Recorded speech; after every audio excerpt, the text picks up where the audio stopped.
Taigi, šį kartą atvykau prie Krekenavos. Paėjėsim link buvusios Labados malūno vietos.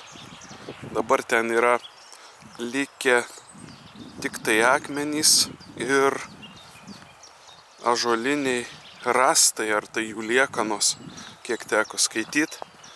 Na, pasižiūrėsim, toks trumpas apsižvalgymas.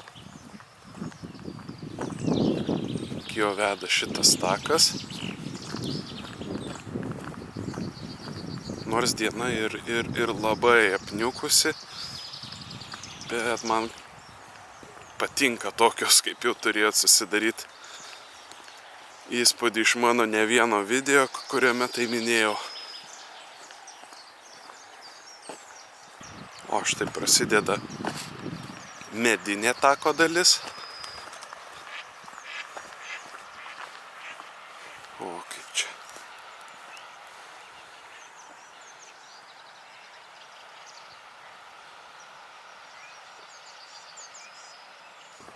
Jau girdžiu vandens vertimasi per akmenis.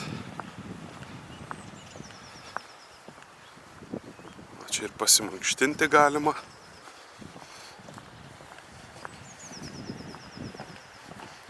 Štai ten matosi vienas, kaip užtvara viena tokia.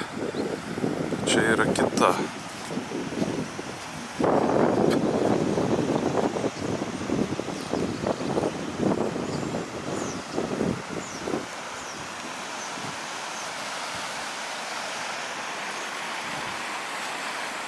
Privačios valdos ženklas, į ją mes ir neisim.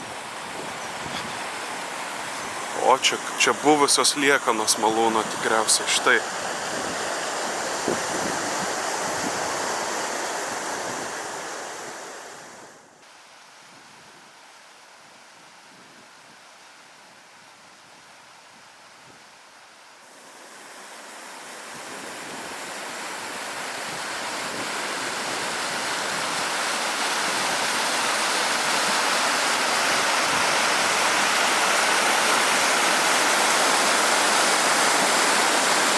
Tiesą pasakius, srauniau veržėsi vanduo, negu tikėjausi.